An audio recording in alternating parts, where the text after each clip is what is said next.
அன்புக்குரிய சகோதர சகோதரிகளே, நம்முடைய பங்கின் பாதுகாவலர் புனித பிரான்சிஸ் சவேரியாருடைய திருவிழா நன்னாளிலே மகிழ்ச்சியோடு இருக்கிறோம். எத்தனை பேர் மகிழ்ச்சியோடு இருக்கிறோம்? அதை நினைத்துப்பாங்க. எத்தனை பேர் மகிழ்ச்சியா இருக்கிறீங்க? உண்மையா மகிழ்ச்சி 4 பேர் தான் மகிழ்ச்சியா இருக்கும். மற்றவங்கெல்லாம் எப்படி இருக்கிறீங்க? கவலையா இருக்கிறீங்களா? கஷ்டமா இருக்கிறீங்களா? எல்லாரும் மகிழ்ச்சியா இருக்கிறீங்களா? Praise the Lord.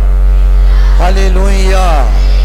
இயேசுவே என் ஆண்டவரே, என் மீட்பரே, நன்றி இயேசுவே. உயிர்த்த ஆண்டவரே, என்னோடு இருப்பவரே, அல்லேலூயா. Price the Lord. நாம் ஒரு மிக முக்கியமான காலகட்டத்திலே இருக்கிறோம். முதல்ல நாம் மகிழ்ச்சி அடைய வேண்டியது, இப்போது நமக்கு ஒரு புதிய திருத்தந்தை கடவுள் கொடுத்திருக்கிறார், 14ஆம் சிங்கராயர். எனவே திருத்தந்தை நமக்கு கொடுக்கப்படும். கைத்தட்டி ஆண்டவருக்கு நன்றி செலுத்துவோம். அப்ப இயேசுதான் திருச்சபையின் தலைவர். அந்த திருச்சபைக்கு தனக்கு பதிலாக அவர் பேதுரு ராயப்பரை நியமித்தார். பிறகு அவருடைய வழிமறைவில் வருகிற இந்த திருத்தந்தை திருச்சபையினுடைய தலைவராக இயேசுவின் பிரதிநிதியாக இருக்கிறார். திருத்தந்தையோடு இணைந்து, புதிய திருத்தந்தையோடு இணைந்து இந்த திருவிழாவை நாம் சிறப்பித்துக் கொண்டிருக்கிறோம். கடவுளுக்கு நன்றி செலுத்துகிறோம். இரண்டாவது ஒரு காலகட்டம் நம்முடைய இந்திய தேசம். இந்திய தேசத்தில் என்ன நடக்குது? என்ன நடக்குது? சண்டை நடக்குது, போர் நடக்குது. தேசத்திலே எல்லை பகுதியிலே சண்டை, அருகில் இருக்கிற நாட்டோடு போர், இதெல்லாம் குழப்பங்கள், பதட்டங்கள், இதெல்லாம் நடந்துகிட்டே இருக்கு. எப்போ பாகிஸ்தான் குண்டு போடுவான்னு தெரியாது, இந்தியா என்ன போடணும்னு தெரியாது, 2 நாடுகளும் என்ன திட்டம் தீட்டி இருக்கிறாங்கன்னு தெரியாது. இதில் அழிய வேண்டியவர்கள் யார்? அப்பாவி மக்கள் தான். எனவே நாம கவனம் செலுத்த வேண்டும். நாம் நம்முடைய தேசத்தினுடைய நல்வாழ்விற்காக, மக்களுடைய நல்வாழ்விற்காக இந்த போர் சூழல் நீங்கி அமைதி உருவாக வேண்டுமாய் சிறப்பாக நாம் ஜெபிக்க அழைக்க பெற்றிருக்கிறோம். எங்கோ போர் நடக்கிறது நினைக்க கூடாது, நம்முடைய தேசத்தில் தான் நடக்கிறது. எனவே பாகிஸ்தானிலே இந்த 2 நாடுகளுக்கிடையே நடக்கின்ற பொழுது நாம் இந்த திருப்பலியிலும் நம்முடைய போர் வீரர்கள், இந்த படை, எல்லா படையும் நினைப்போம், இராணுவத்தை நினைப்போம், இராணுவ வீரர்களை நினைப்போம், நம்முடைய மக்களை நினைத்து ஆண்டோடு ஒப்பு கொடுத்து சிறப்பாக ஜெபிப்போம். இப்போ இந்த இடத்துல நான் நற்செய்தியோடு வந்து நிற்கிறேன்னா இதற்கு காரணம் புனித பிரான்சிஸ் சவேரியா. அவர் நம்முடைய தேசத்திற்கு வந்து நற்செய்தியை கொடுத்தார். யார் இந்த நற்செய்தி? நற்செய்தினா வெறும் நூல் மட்டும் கிடையாது, நற்செய்தினா வெறும் வார்த்தை மட்டும் கிடையாது. நற்செய்தி என்றால் இயேசு கிறிஸ்து. Praise the lord, praise the lord. Mark நற்செய்தி 1 கடவுளின் மகனாகிய இயேசுவை பற்றிய நற்செய்தி என்று எழுதப்பட்டிருக்கு.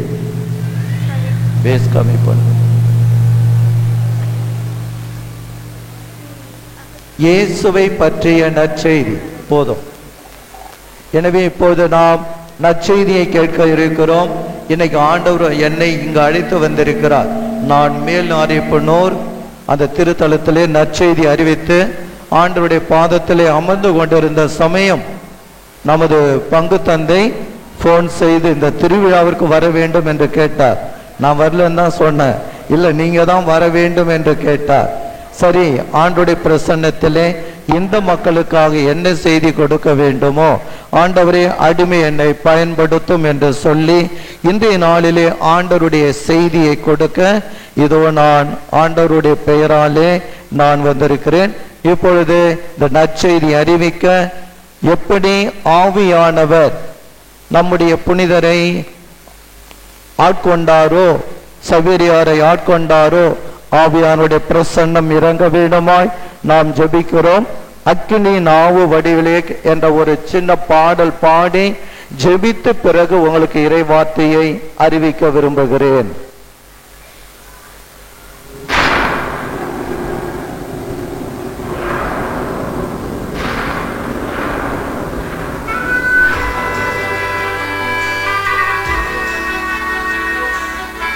அப்பா விண்ணக தந்தையே, உம்மை துதிக்கிறோம், நன்றி செலுத்துகிறோம், மகிமைப்படுத்துகிறோம்.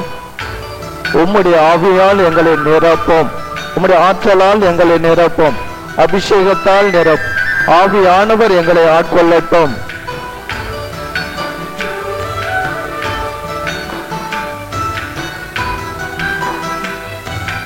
அக்கினி நாவு வடிவிலே இறங்குமையா, அபிஷேக வல்லமை தாருமையா. அக்கினி நாவு வடிவிலே இறங்குமையா, அபிஷேக வல்லமை தாருமையா. ஆவியானவரே வாரும் ஆண்டவரே, ஆற்றலானவரே ஒரு மாற்றும் ஆண்டவரே. ஆவியானவரே வாரும் ஆண்டவரே, ஆற்றலானவரே ஒரு மாற்றும் ஆண்டவரே. அக்கினி நாவு வடிவிலே இறங்குமையா, அபிஷேக வல்லமை தாருமையா. அக்கினி நாவு வடிவிலே இறங்குமையா, அபிஷேக வல்லமை தாருமையா. ஆண்டவரே, உம்முடைய ஆவியால் எங்களை பரிசுத்தப்படுத்தும், எங்களை தூய்மைப்படுத்தும். எங்கள் ஆவி ஆத்மா சரீரத்தை தூய இரத்தத்தால் கழுவும், தூய ஆவியால் கழுவி அபிஷேகம் செய்யும். எங்களை முற்றிலுமாக புதுப்படைப்பாக மாற்றும்.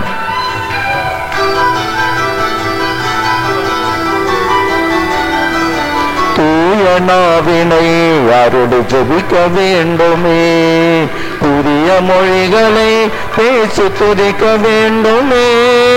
தூய நாவினை அருள் ஜெபிக்க வேண்டுமே, புதிய மொழிகளை பேசி துதிக்க வேண்டுமே.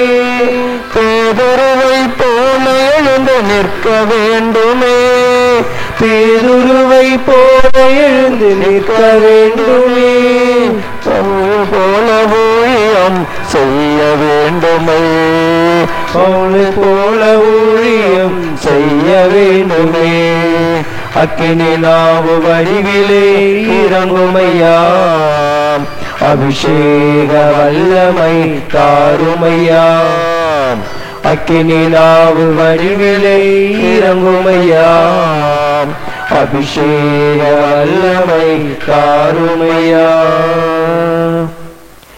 இயேசுவில் அன்புக்குரிய சகோதர சகோதரிகளே, 2 வார்த்தைகள் இயேசுவை பெற்றுக்கொள்வதும் இயேசுவை கொடுப்பதும் தான் கிறிஸ்தவ வாழ்வு. இயேசுவோடு இருப்பதும் இயேசுவை அனுபவிப்பதும் இயேசுவை அனுபவித்து மற்றவர்களுக்கு அறிவிப்பதும் தான் நமது வாழ்க்கை. இன்னைக்கு எத்தனை பேர் இயேசுவை அறிவிக்கிறோம், இயேசுவை அனுபவிக்கிறோம், இயேசுவோடு இருக்கிறோம்? சமீபத்திலே என்னுடைய ஆன்மீக மையத்திலே ஒரு காதணி விழாவிற்காக திருப்பலி முடிந்து அவர்களுக்கு ஒரு சிலுவை கயிறு அணிவித்தோம். அடுத்தது மண்டபத்துக்கு போய் பார்க்கின்ற பொழுது அந்த பிள்ளைகள் நல்ல ட்ரெஸ் போட்டிருந்தாங்க. ஆனா அந்த நல்ல அலங்காரமான ஆடை அணிந்திருந்தாலும் அவர்கள் அந்த வெண்ணிற நூல் அந்த சிலுவையோடு அங்கு இருந்தார். ஏன் இதை சொல்றேன்? அவங்க இயேசுவோடு இருந்தார், இயேசுவை அனுபவித்தார்கள். அந்த பெற்றோரும் அந்த சிலுவையை தூக்கி எட்ட போட்டல, அந்த இயேசு வேண்டும், அந்த இயேசுவில் தான் எங்கள் வாழ்வு வேண்டும் என்பதை உணர்த்தினார். சமீபத்திலே சென்னைக்கு சென்றேன், ஒரு வீடு ஆசீர்வதிப்பதற்காக. அங்க போய் பார்க்கிறேன், 2 பெண் பிள்ளைகள் அதே போல அந்த சிலுவை அணிந்து அந்த வீட்டிலே சந்தோஷமாக இருந்தார். நான் கேட்டேன், நீங்க வெட்கப்படவில்லையா? இல்ல, எங்க போனாலும் நாங்க சிலுவை அணிந்துகிட்டு தான் நாங்க போறோம். சிலுவை அணிவது என்பது ஃபாதர்ஸுங்களுக்கும் சிஸ்டர்களுக்கும் தான் இல்லையா? அவங்க தான் சிலுவையை அனுபவிக்கணும், சிலுவையை போடணும், சிலுவையை அவங்க ஏற்றுக்கொள்ளணும். அதுதான் நாம நினைக்கும். இன்று நம்முடைய புனிதருடைய கரங்களிலே நாம் பார்ப்பது என்ன? சிலுவை. சிலுவையில் நமக்காக இறந்து உயிர் கொடுத்து நம்மை மீட்ட தெய்வம் இயேசு. எனவேதான் பவுலடிகள் சொல்லுகிறார் கலாத்தியர் 2:20, இனி நான் வாழ்வது நான் அல்ல, என்னில் கிறிஸ்துவே வாழ்கிறார். வாழ்வது யார்? கிறிஸ்து, இயேசு கிறிஸ்து. நான் வாழல, இப்ப நான் இல்ல. இது வரைக்கும் நான் தான் வாழ்ந்தேன், என் உடலுக்காக வாழ்ந்தேன், என் உள்ளம் எதையோ நினைச்சு வாழ்ந்துச்சு, என் ஆன்மா ஆண்டவரோடு இல்ல. ஆனா இப்ப நான் இயேசுவோட இருக்கிறேன், இயேசு கிறிஸ்துவோட இருக்கிறேன், அவருக்காக இருக்கிறேன். அவரு தான் என்னில் வாழ்கிறார், அனுபவித்தார். அப்ப இயேசு இருந்தார், இயேசுவை அனுபவித்தார். இனி வாழ்வது நான் அல்ல, இயேசு என்னில் வாழ்கிறார். இறைமகன் மீது கொண்ட நம்பிக்கையில் நான் வாழ்கிறேன். அப்ப என்ன நமக்கெல்லாம் நம்பிக்கை? இயேசுதான் ஆண்டவர், இயேசுதான் இறைமகன், இயேசுதான் மீட்பர், இயேசுதான் எனக்கு வாழ்வு. வேறு எதனாலும் வாழ்வு கிடையாது, யாராலும் வாழ்வு கிடையாது, இயேசுவால தான் வாழ்வு. அப்ப அவருடைய படிப்பு என்ன? சவேரியருடைய படிப்பு நல்ல பெரிய படிப்பு, பெரிய கல்லூரியிலே படித்தார், பேர் புகழ் பெற விரும்பினார். அப்படியெல்லாம் இருந்தும் கூட அவருக்கு நற்செய்தி அறிவிக்கப்பட்டது, இயேசுவை பற்றிய செய்தி கிடைத்தது. எனவே இஞ்ஞாசியார் அவருக்கு ஆண்டவருடைய வார்த்தையை சொன்னார். அவருடைய ஆன்மாவை பற்றி, நீ உடலை பற்றி தான் கவலைப்படுற, உலகத்தை பற்றி தான் கவலைப்படுற, உலகத்துல எல்லாம் இருந்தும் ஆன்மாவை இழந்தால் என்ன பயன், உன் வாழ்க்கை இழந்தால் என்ன பயன்?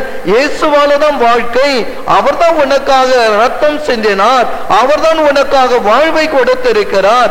அவர் உன்னோட இருந்தனா உனக்கு வாழ்வு உண்டு, உனக்கு வெற்றி உண்டு என்பதையெல்லாம் அந்த நற்செய்தியை கேட்டார், இயேசுவை பற்றி கேள்விப்பட்டார். அவருடைய வாழ்க்கை தொடக்கத்தில் எப்படி இருந்தது? உலகம், உலக செல்வங்கள், உலக புகழ், உலக பெருமை, உலக அந்தஸ்து, உலக நாட்டம், ஒரு பெரிய மனிதனா, சிறப்புற்றவரா, மேன்மை அடைந்தவரா இருக்கணும். ஆனால் இப்பொழுது அவருடைய வாழ்வு மாறியது. அப்ப இஞ்ஞாசியார் அவருக்கு போதித்த போதனை, இயேசுவை அவருக்கு கொடுத்தார், இயேசுவை அவருக்கு கற்பித்தார், இயேசுவை அவர் அனுபவித்தார். அப்ப இயேசு அவரோடு இருந்தார், தனது வாழ்க்கை நிலை நினைத்து பார்த்தார். இன்னைக்கு இந்த போர் எல்லாம் அழிந்து போனா ஒண்ணுமே கிடையாது, எப்ப அழிவோன்னு தெரியாது. அப்ப நாம இயேசுவோடு இருக்கணும், என்றென்றும் இயேசுவோடு இருக்கணும், விண்ணகத்தில் இயேசுவோடு இருக்கணும். அதுதான் நமக்கு வாழ்வு. உலகத்தோடு நமது வாழ்வு முடிந்து விடவில்லை. பேதுரு பாருங்க, பெந்தகோஸ்தே நாளிலே அவர் ஒரு பெரிய பிரசங்கம் வைக்கிறார். ஆவியானவர் அவரை ஆட்கொள்கிறார், அவரையும் மற்ற சீடர்களையும். அப்பொழுது அவர் தாமே அதன் வல்லமை உடையவராய் தேவாலயத்துக்கு போகிறார். எருசலேம் தேவாலயம். ஒருவர் பிச்சை எடுக்கிறார், எனவே முடக்குவாதம் முற்றவர். அப்படிப்பட்டவர் பிச்சை கேட்கின்ற பொழுது பேதுரு ஒரு வார்த்தை சொல்லுகிறார், பொன்னோ வெள்ளியோ என்னிடம் இல்லை. என்ன கிடையாது? பொண்ணு கிடையாது. இப்ப நிறைய பொண்ணு விலை, தங்கம் விலை ஏறிக்கிட்டே இருக்குது. எப்படி பிள்ளைகள் எல்லாம் பெற்றெடுத்தவர்களாம் என்ன சேர்த்து எப்படி கட்டி கொடுக்கறது? பொண்ணு வாங்கினாதானே பொண்ணை கட்டி கொடுக்கலாம். இந்த காலத்துல எவன் பொண்ணு வாங்காம பெண்ணை கேட்பான்? எல்லாம் அடிச்சுதான் துரத்துவாங்க இல்லையா? அதனால் நிறைய வேண்டுமே என்று பொண்ணை பற்றி, பெண்ணை பற்றிய கவலை எத்தனையோ பேருக்கு இருக்குது. எப்படி கட்டி கொடுக்கணும், எப்படி திருமணம் பண்ணி வைக்கணும், என்ன செய்யணும், அந்த கவலை நிறைய பேருடைய உள்ளத்திலே இருக்கிறது. பொருள் வேண்டும், வாழ்க்கைக்கு பொருள் வேண்டும். இந்த உலகத்துல, இந்த ஊர்ல வாழணும், நல்ல வசதி வாய்ப்போடு வாழணும், பொருள் வேண்டும். பொருள் இல்லைன்னா ஒண்ணுமே கிடையாது. கஷ்டத்துல, வறுமை கஷ்டத்திலே வாழ்கிறோம். நான் புனித சவேரியாரை நினைக்கிறேன். சவேரியார் ஏழைகளுக்கு நற்செய்தியை அறிவித்தவர், ஏழைகளுக்கு நல்ல செய்தி கொடுத்தவர். என்ன நல்ல செய்தி? ஆண்டவரையும் அவருக்கு ஏற்புடையவற்றையும் தேடுங்கள், அனைத்தும் உங்களுக்கு சேர்த்து கொடுக்கப்படும். இயேசுவை தேடணும், இயேசுவோடு இருக்கணும், இயேசுவை நீங்க வேணும்னு கேட்கணும், எல்லாம் சேர்த்து தரப்படும். செல்வங்களுக்கு மேல் செல்வம் கிடைக்கும். இறைப்பற்று தான் ஆதாயம் தரும். இயேசுவின் மீது கொண்டுள்ள நம்பிக்கை தான் நமக்கு தேவையானதை எல்லாம் அவர் கொடுப்பார். எனவே இதை நம்ம மனசுல, ஆதலால் தான் கடவுள் இவரை நம்முடைய இந்திய தேசத்திற்கு அதுவும் நம்முடைய பங்கிற்கு பாதுகாவலராக கொடுத்திருக்கிறார். அவர் ஏழைகளின் மீது, இயேசுவின் மீது மட்டும் கொண்டுள்ள அன்பு அல்ல, ஆவியினால் நிரம்பி ஒடுக்கப்பட்டோருக்கு நற்செய்தியை கொடுத்தவர், இயேசுவை கொடுத்தவர். அப்ப நற்செய்தி இயேசு தான், இறைமகன் தான் இயேசு. அந்த இறைமகன் நமக்கு வாழ்வை கொடுக்க வந்தார், எல்லாவற்றையும் கொடுக்க வந்தார். எல்லாவற்றையும் நாம் பெற்றுக்கொண்டு மகிழ்ச்சியோடு வாழ வேண்டும் என்றுதான் வந்தார். அதை பிரான்சிஸ் சவேரியார் அனுபவித்தார். அப்பதான் அந்த பேதுரு என்ன சொல்றார், பொன்னோ வெள்ளியோ என்னிடம் இல்லை.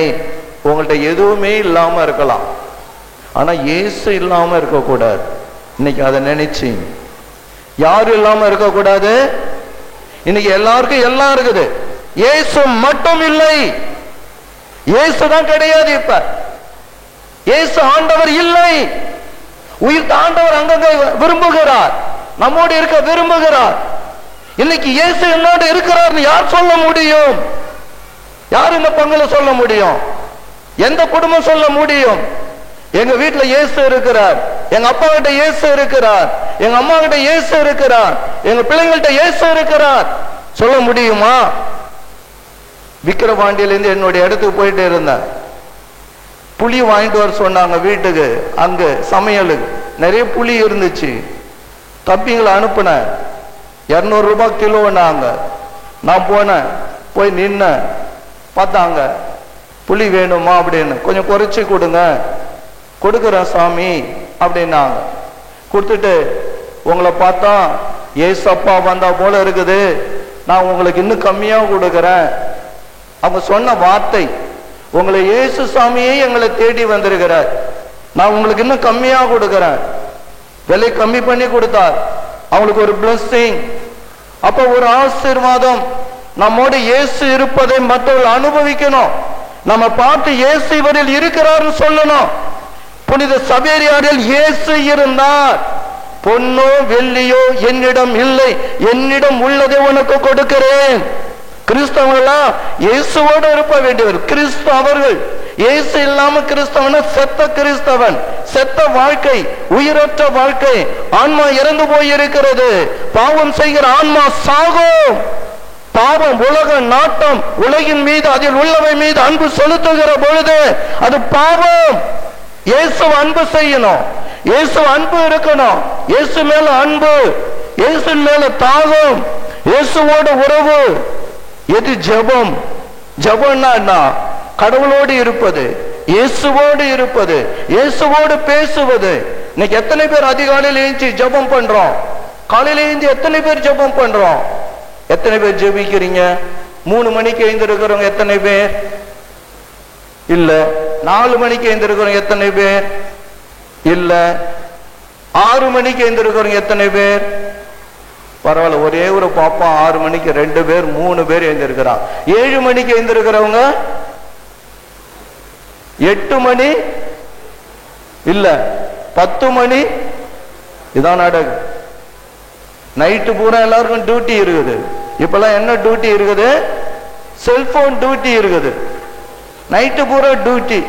பைபிள்லாம் கிடையாது, இயேசுவோடு இருப்பது கிடையாது. நைட்டு ஃபுல்லா பார்த்துக்கிட்டே இருக்க வேண்டியது. அங்க இயேசு இருப்பாரா? செல்லு இருக்குமா? எது இருக்கும்? நம்ம எதை பார்க்கிறோமோ அதுதான் இருக்கும். அதனால்தான் வாழ்க்கை.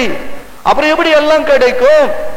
பொன்னோ வெள்ளியோ என்னிடம் இல்லை, என்னிடம் உள்ளதை உனக்கு கொடுக்கிறேன். நஸ்ரேனாகிய இயேசுவின் பெயரால் எழுந்து நட. இயேசு அவரோடு இருந்தார். இயேசுவே என் பேரை சொல்லு, அங்க அற்புதம் நடக்கும். இயேசு சொன்னார், பேதுரு சொன்னார், அவர் எழுந்து நடந்தார். சவேரியார் இயேசுவோடு இருந்தார், இயேசுவை அனுபவித்தார், இயேசுனுடைய அன்பு அதை அனுபவித்தார். அவரால் சும்மா இருக்க முடியல. இந்தியாவிற்கு செல்ல வேண்டும், இந்திய மக்களுக்கு இயேசுவை கொடுக்க வேண்டும். இந்த நான் பெற்ற இயேசுவை அவர்களுக்கு கொடுத்து அவர்களுக்கு வாழ்வு கொடுக்க வேண்டும், அவர்களுக்கு மீட்பளிக்க வேண்டும். அந்த தாகம் அவரில் இருந்தது. இன்னைக்கு பக்கத்து வீட்டுக்கு போய் இயேசுவை சொல்றோமா? பக்கத்து தெருவிலே இயேசுவை அறிவிக்கிறோமா?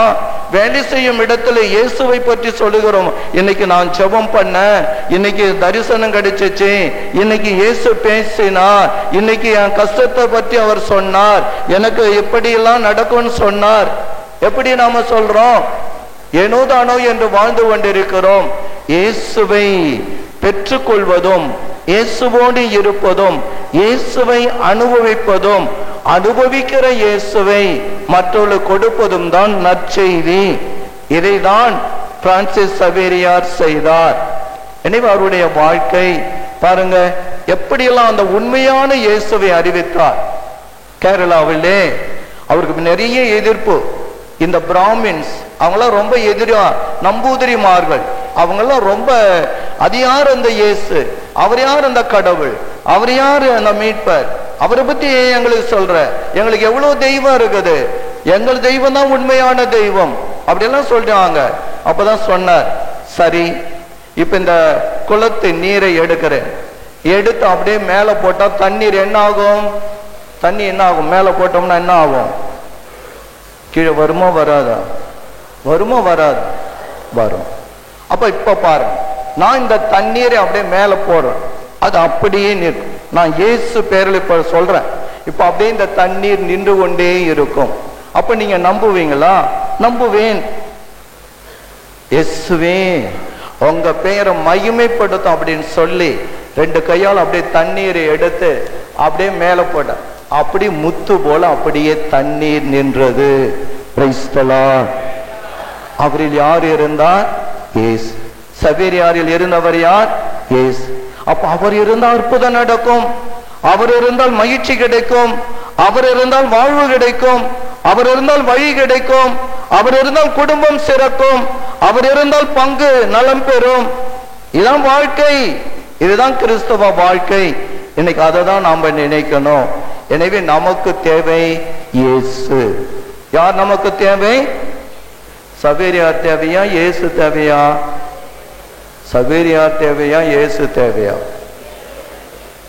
Very good. இயேசுன்றவங்களுக்கு எல்லாம் கை தட்டுங்க. சவேரியார் இயேசு வேண்டும், அந்த இயேசுவை கொடுத்தவர் யார்? சவேரியார். அல்லேலூயா. எனவே இப்போது அப்ப பவுலடிகள் சொல்ல, இனி வாழ்வது நான் அல்ல, இயேசு வாழ்கிறார். இயேசு அவர் பவுல் எடுத்துக்கொண்டு எங்க போனாலும் இயேசுவை பற்றி அறிவித்தார். இன்னைக்கு முன்னுரையில வாசித்தாங்க, 2வது பவுல் எப்படி பவுலடிகள் போல இயேசுனுடைய நற்செய்தியை அதிகம் கொடுத்தவர், அறிவித்தவர் சவேரியார். அப்ப அவர் அனுபவித்தார். இன்னைக்கு நாம் அதை தான் உணரும். சவேருடைய வாழ்விலே இயேசுவின் மீது அன்பு, இயேசுவின் மீது தாகம், இயேசுவின் மீது நம்பிக்கை, இயேசுதான் எனக்கு வாழ்வு, இயேசுதான் எனக்கு மீட்பு, அத்தகைய ஒரு நிலையில் அவர் வாழ்க்கை நடத்தினார். அதை இறுதி வரையிலே அனுபவித்தார். அதை தான் நம்முடைய தேசத்திற்கு கொடுத்தார். நம்முடைய பங்கிலே சவேரியார் அதை தான் கொடுத்து கொண்டிருக்கிறார். இதை அனுபவிக்கணும்.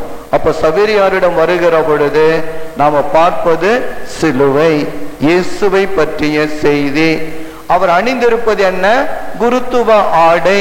அவர் ஒரு குருவானவர். அப்ப அவர் ஒரு ஆசீர் கொடுக்கிறார், பாவ மன்னிப்பு தருகிறார், மக்களுடைய வாழ்விற்காக ஜெபிக்கிறார், ஒரு ஆசீர்வாதமாக மீட்பிற்காக தன்னை ஒப்பு கொடுத்தார். எவ்வளவு ஞானஸ்நானம், எவ்வளவு பேருக்கு கை வலிச்சிருச்சு அவருக்கு ஞானஸ்நானம் கொடுத்து கொடுத்து. அந்த அளவிற்கு இயேசுவை எப்படியெல்லாம் மணி அடிச்சுக்கிட்டு போய் இயேசுவை பற்றி அறிவித்த அவ்வளவு தாகம். இயேசுவை பற்றி அறிவிப்பது, இயேசுவை கொடுப்பது, ஞானஸ்நானம் கொடுப்பது, ஏழைகளோடு பேசுவது, ஏழைகளுக்கு உதவி செய்வது. அரசன் காசு கொடுத்து கோயில் கட்ட சொல்லிட்டான், இவர் ஏழைகளுக்கு கொடுத்துட்டு எங்க கோயில் மேல இருக்குன்னு சொல்லிட்டார். Price the Lord. பாருங்க, அவருடைய வாழ்க்கை ஏழைகள் அந்த இயேசுவை அனுபவிக்கணும், இயேசுவின் மூலமா ஆசி பெறணும், அவங்க நல்வாழ்வு பெறணும். அதை தான் அவர் மையமாக கொண்டிருந்தார். இன்னைக்கு இந்த பங்கின் மீது அவருக்கு, புனித சவேரியாருக்கு ஒரு பாசம். இந்த மேல்வழி பங்கு இயேசுவோடு இருக்கணும், இயேசுடைய ஆசிரியை பெறணும், இயேசு தருகிற அற்புத அடையாளங்களை பெற்று அனுபவிக்கணும். அதுக்காக தான் இயேசுவை கொடுத்திருக்கிறார். இன்று நாம் கற்றுக்கொள்ள வேண்டியது என்ன? அப்ப இன்னைக்கு எனக்கு தேவை இயேசு. உலகமே கடவுளை மறந்துருச்சு, எல்லாம் கடவுளை மறந்து கடவுள் நம்பிக்கை இல்லாம போயிட்டு இருக்கிறான், இறை பற்றி இல்லாம போயிட்டு இருக்கிறான். ஏன் இவ்வளவு போர்கள், குழப்பங்கள், கஷ்டம், வறுமை, துன்பங்கள் ஏன் அதிகமாயிட்டு இருக்குது? எல்லாரும் கடவுளை விட்டு தொலையில் போயிட்டு இருக்கிறான். கடவுள் தேவை கிடையாது. செல்போன் இருந்தா போதும், யாராவது பேசுறதுக்கு இருந்தா போதும், சாப்பாடு இருந்தா போதும், அதை எதையும் அனுபவித்தா போதும், எனக்கு இயேசு வேண்டாம். இன்னைக்கு அதுதான் வாழ்க்கையா இருக்குது. மாற வேண்டும், மனம் மாற வேண்டும். இந்த மனசுல எதை நினைச்சு யார் யாருக்காக நம்ம வாழ்ந்துட்டு இருக்கிறோமோ தூக்கி போட்டுட்டு இயேசு வேண்டும், இயேசுவே நீங்க வேணும், நீங்க என்னோட இருக்கணும், நான் உங்களோட பேசணும், உங்க ரத்தத்தால் என்னை கழுவும், பாவம் என்ன நாட்டம் இருக்குது, பாவம் ஆசை இருக்குது, என்ன ரத்தம் சிந்தி மீட்டு இருக்கிறீங்க, உங்களுடைய ரத்தத்தால் என்னை கழுவி மீட்டறணும், உங்களுடைய அருளால் என்னை நிரப்பும், உங்களுடைய ஆவியை எனக்கு கொடுங்க. உங்களுடைய சீடர்களுக்கு ஆவியை கொடுத்தீங்க, இதே போல சவேரியாருக்கு ஆவியின் அனலை கொடுத்தீங்க, அபிஷேகத்தை கொடுத்தீங்க. அந்த அபிஷேகம் வேணும் ஆண்டவரே, எங்க வாழ்க்கை மாறணும், நாங்க உங்களை தேடணும், உங்களோடு இருந்து எல்லாவற்றையும் பெற்றுக்கொள்ள வேண்டும். இதுதான் நமது இந்த திருவிழாவினுடைய ஆசையாக, திருவிழாவிலே நாம் எடுக்கிற ஒரு தீர்மானமாக இருத்தல் வேண்டும். எனவே நாம் இன்னைக்கு இந்த திருவிழாவிலே எனக்கு யார் தேவை? இயேசு, இயேசுனுடைய அருள், அதுதான் நமக்கு தேவை. இயேசுனுடைய அருள், கிரேஸ், அந்த இயேசு என்னோடு இருக்கணும், எனக்காக ரத்தம் சிந்தி மீட்டவர் என்னோடு இருக்கணும், சபரியாரோடு இருந்தவர் என்னோடு இருக்கணும், அவருடைய அருள் என்னை நிரப்பணும். அப்பதான் நம்ம பாவம் இல்லாமல் இருக்க முடியும், நோய் இல்லாமல் இருக்க முடியும், தீமைகள் பாதிக்காமல் இருக்க முடியும், தீயவர்கள் எதிரிகள் நம்மை ஒன்றும் செய்யாமல் இருக்க முடியும். இரண்டாவது நம்மை மாற்றுவது அபிஷேகம், தூய ஆவியானவர். சபேரியாரிலே இயேசு இருந்தார், அடுத்ததாக ஆவியானவர் செயல்பட்டார், அவருடைய ஆற்றல் இருந்தது, அபிஷேகம் இருந்தது, அந்த அபிஷேகத்தை அனுபவித்தார். ஆவியானவர் இருந்ததால் கடவுளுடைய அன்பை அனுபவித்தார், ஜெபித்தார், ரொம்ப நேரம் ஜெபித்தார், வார்த்தையை வாசித்தார், மற்றவர்களுக்கு கொடுத்தார், நிறைய அற்புதம். சவேரியார் எங்கெல்லாம் போறாரு அற்புதம் பாருங்க. சூம்பிய கையன், கண்ணு தெரியாதவங்க, பலவித நோய்பிடியில் இருந்தவங்க எல்லாரையும் அவர் சுகப்படுத்துகிறார். காரணம் என்ன? இயேசு அவரோடு இருந்தார், ஆவியாருடைய வல்லமை இருந்தது, அற்புத அடையாளங்கள் நடந்தன. இன்னைக்கு நமக்கு வேணும், இன்னைக்கு நமக்கு தேவை இயேசு, அவர் கொடுக்கிற அருள், ஆவியானவர் அவர் தருகிற அபிஷேகம். அபிஷேகம் மட்டும்தான் உங்களை மாற்றும், ஆவியானவர் மட்டும்தான் உங்களை இயக்கி புனிதப்படுத்த முடியும். மனுஷன்ட்ட ஒரு ஆவி இருக்குது, மனித ஆவி, அதே போல தீ ஆவி இருக்குது. தீ ஆவி மனித ஆவியோடு இணைந்து எல்லா பாவத்தையும் செய்ய வைக்கிறது.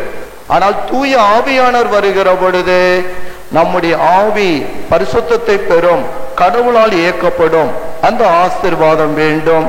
எனவே இப்பொழுது ஒரு சிறு பாடலை பாடி ஜெபிக்க போகிறேன். எல்லாம் இயேசுவே நீங்க வேணும், சபேரியாரில் இருந்த இயேசுவே நீங்க வேணும், சபேரியாருக்கு பொழிந்த ஆவியானவருடைய அபிஷேகம் எனக்கு வேண்டும். உங்க அருளும் அபிஷேகமும் இந்த பங்கிலே எங்களோடு இருக்கட்டும் ஆண்டவரே, எங்களை எல்லாரையும் ஆசீர்வதிங்க. முதலில் ஜெபிப்போம். ஆண்டவரே, உம்மை நினைக்கிறோம், நன்றி செலுத்துகிறோம், அபிஷேகத்தை பொழிவீராக.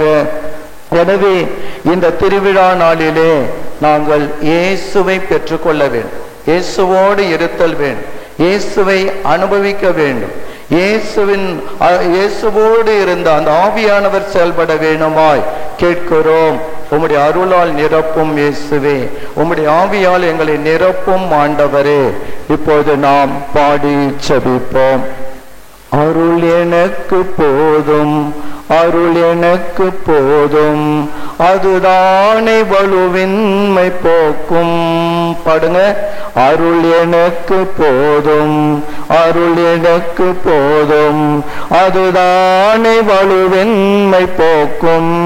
அபிஷேகம் போதும், அபிஷேகம் போதும், அதுதானே என் வாழ்வை மாற்றும். பாடுங்க. அபிஷேகம் போதும், அபிஷேகம் போதும், அதுதானே என் வாழ்வை மாற்றும். போதும் போதும் எப்போதும் இயேசுவின் அருள் எனக்கு போதும். பாடுவோம். போதும் போதும் எப்போதும் இயேசுவின் அருள் எனக்கு போதும். போதும் போதும் எப்போதும் உம்மாவியின் அபிஷேகம் போதும். போதும் போதும் எப்போதும் உம்மாவியின் அபிஷேகம் போதும். எழுந்து நில்லுங்க. எழுந்து நின்று பாடலை பாடி ஜெபிக்க போகிறோம். இயேசுவின் அருள் உங்கள் மீது பொழியப்படும். ஆவியானவர் ஊற்றப்படுவார். ஆண்டவர் உங்கள் பாவங்களை மன்னிப்பார், நோய்களை குணமாக்குவார், தீமையிலிருந்து விடுதலை தருவார். எல்லாரும் உருக்கமா, இயேசுவே நீங்க வேணும், உங்க ஆவியானவர் வேணும், சவேரியாரை நிரப்பியது போல எங்களையும் நிரப்புங்க என்று உருக்கமாக ஜெபி. எல்லாம் சேர்த்து தரப்படும். உங்களுடைய கஷ்டம் குறைகள் எல்லாவற்றையும் ஆண்டவர் மாற்றுவார்.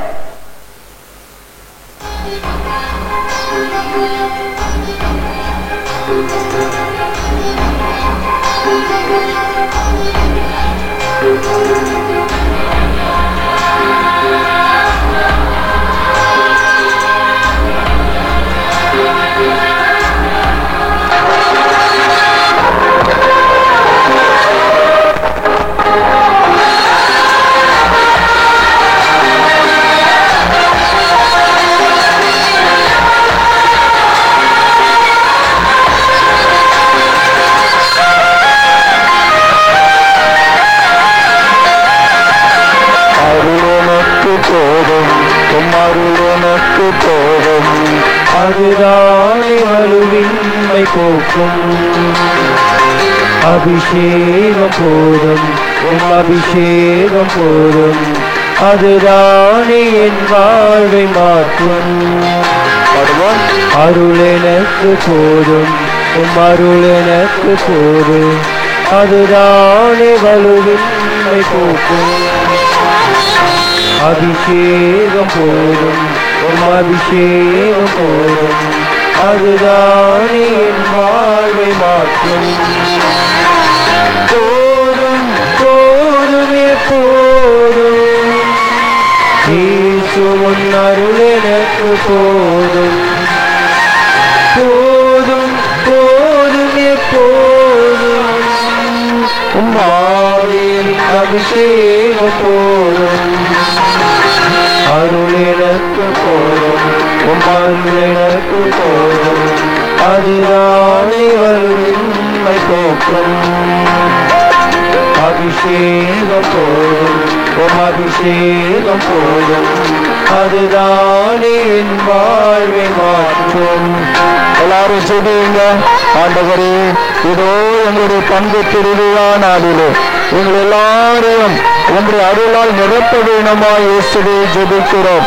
உங்கள் பாவம் பெரிய இடத்தில் அருள் அணைகடந்து பெருக்கெடுத்து ஓடித்து அந்த அருளால் நிரப்பும் ஆண்டவரே. பாவ சாப நோய்க்குமே கட்டளையில் இருந்து நாங்கள் விடுதலை பெற வேணுமா ஜெபிக்கிறோம். இயேசுவே ஒவ்வொருவரையும் தொடுவீராக, ஒவ்வொருவரையும் ஆசீர்வதிப்பீராக. ஓ பரா, உம்முடைய ரத்தம் ஒவ்வொருவரையும் கழுவட்டும், உம்முடைய காயங்கள் ஒவ்வொருவரையும் சுகப்படுத்தட்டும், ஒவ்வொருவருக்கும் நல்வாழ்வு கிடைக்கட்டும். ஆவியானவர் இருப்பாராக, ஆவியானவர் ஊற்றப்படுவாராக, ஆவியானவர் இந்த பங்கில் செயல்படுவாராக, ஆவியானவர் வல்லமையை தருவாராக, ஒவ்வொருடைய உள்ளங்களையும் அன்பால் நிரப்புவாராக. இயேசுவின் மீது அன்பு கொள்ளவும், இயேசுவை அறிவிக்கவும் ஆற்றல் அருள்வாராக. ஓ பரா, நன்றி செலுத்துகிறோம். உங்களுடைய ஆவியின் வல்லமை இறங்கட்டும் ஆண்டவரே. இந்த திருவிழா நாளிலே ஆவியின் கொடைகள் பொழியப்படட்டும். சவேரியாரை ஆவியின் கனிகளால் வல்லமையால் நிரப்பினீரே, எங்களையும் நிரப்பும், ஆசீர்வதியும். இயேசுவின் பெயரிலே அற்புத அடையாளங்கள் நிகழ்வதாக, சுகம் நலம் கிடைப்பதாக, விடுதலை மீட்பு உண்டாவதாக. நன்றி செலுத்துகிறோம். நன்றி ஆண்டவரே. ஆண்டவரே, நன்றி இயேசுவே. எங்கள் ஜெபத்தை கேட்டபடியால், எங்கள் குடும்பங்களை ஆசீர்வதித்தபடியால், எங்கள் ஒவ்வொருவரையும் மீட்டபடியால், எல்லாருக்கும் நலம் தந்தபடியால் நன்றி செலுத்துகிறோம். இயேசுவின் பேரில் நன்றியோடு ஜெபிக்கிறோம் தந்தாய். ஆமென்.